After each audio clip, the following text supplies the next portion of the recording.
ये दिनेश अरोड़ा, जो माने संजय सिंह जी ने भी कहा कोर्ट के अंदर, यही दिनेश अरोड़ा और यही अमित अरोड़ा ने कई बार स्टेटमेंट्स दिए हैं।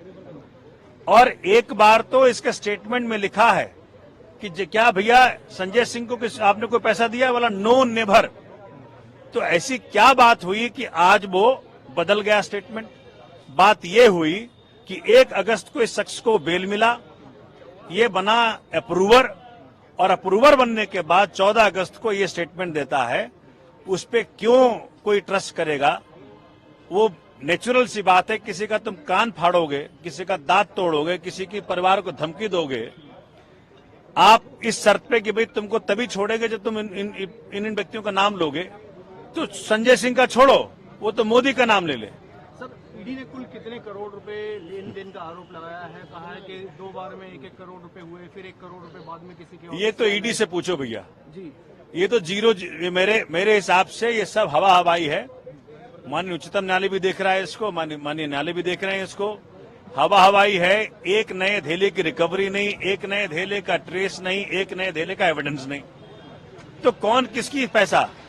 ठीक है सर, जो बयान जो 27 मार्च को हो चुके थे, मार्च में हो गए थे कई लोगों के, उसके आधार पर कोई कार्रवाई नहीं की गई, रखा रहा। अब आकर कार्रवाई की गई, इस पे बचाव पक्ष का भी सवाल था, कोर्ट का भी सवाल था। उसके बारे में ईडी ने एक एक्सप्लेनेशन दिया कि भी उन्हें धमकी दी गई थी कि बहुत सारे इन्फ्लुएंसर लोग हैं, उनका क्या किसी का नाम ना ले। सर, ये क्या मामला है, किस वजह से ऐसा ईडी को कहना पड़ा? आपको लग रहा है कि इस देश में इन्फ्लुएंसर संजय सिंह और सोमनाथ भारती हो सकते हैं?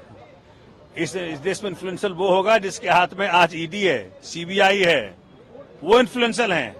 वो पावर लगा रहे हैं, जोर लगा रहे हैं कि तू इनका नाम ले, तू इनका नाम ले, तू इनका नाम ले। तो ईडी के सारे आर्गुमेंट्स ध्वस्त हैं। 5 दिन वेट करो, सब काम हो जाएगा। कि भाई आपने को संजय सिंह को पैसा दिया, तो कहा नो नेवर। ये ऑन रिकॉर्ड है कि नो नेवर। तो वो स्टेटमेंट का मान्यता नहीं है, लेकिन ये एक्यूज्ड टर्न अप्रूवर की ये स्टेटमेंट की कहां मान्यता है? कि माननीय उच्चतम न्यायालय फैसला करेगा और माननीय न्यायालय फैसला करेगा। सर, 2 ट्रांजेक्शन की बात की गई, 1 करोड़ और 2 करोड़, टोटल 3 करोड़ की बात की गई। और ईडी द्वारा ये भी कहा गया कि कहीं ना कहीं जो मोबाइल है वो सीज किया गया है, उसको डेटा उसका निकालना है आगे चलकर। किस तरीके से देखते हैं ईडी? तो माननीय न्यायालय ने पूछा ये बात कि जब फोन तो आपके पास है तो डेटा क्या निकालना है? उनके लिए संजय सिंह की कस्टडी क्यों चाहिए आपको? इसका जवाब नहीं। तो ये सभी बातें ऑन रिकॉर्ड हैं और वो कह रहे हैं कि भाई हमने सीडीआर लिया है। और मैं आपको बता दूं, सीडीआर एक मोबाइल टावर का होता है। उस मोबाइल टावर के इर्द गिर्द ही वो व्यक्ति होगा। तो संजय सिंह के घर के बगल में मनोज ये तिवारी का भी घर है, तो क्या तिवारी से मिलने गया था वो आदमी? तो ये तो सीबीआई बताएगी, ईडी बताएगी। तो आज ईडी के पास किसी भी सवाल का जवाब नहीं था। आज ये बहुत दुखद है कि उस शख्स को ये प्रताड़ित करने का प्रयत्न कर रहे हैं, जो कि इस देश के अंदर कमजोर की आवाज, देश के जन जन की आवाज पार्लियामेंट में उठाया और मोदी जी को मजबूर किया कई बार। पहले सदन से निकाला और आज जेल भेजा, लेकिन सच जल्दी बाहर आएगा, ये आपको मैं वचन दे रहा हूं। आपकी तरफ से आगे क्या कोर्स ऑफ एक्शन होगा? क्या आपका कोर्ट जाना है अभी, या क्या कानूनी तरीके से? अरे भाई, ये पहले प्रूफ तो कर लें। इनके पास कोई सबूत नहीं है, धेले भर का सबूत नहीं है, 1 पैसे का ट्रेल नहीं है। ये सब हवा हवाई है पूरा केस।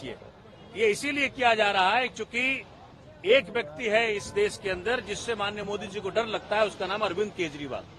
और उसी का परिणाम है कि उनके साथियों को तंग किया जा रहा है। अन्य गिरफ्तारियां भी होंगी? अरविंद केजरीवाल ने कल कहा कि और भी गिरफ्तारियां हो सकती। भाई देखो, राजा साहब का मूड है, अब राजा साहब जो चाहे करें, लेकिन देश की डेमोक्रेसी, देश का प्रजातंत्र, देश का संविधान, देश का कोर्ट इस बात का फैसला करेगा कि सच हो और न्याय हो इस देश के अंदर।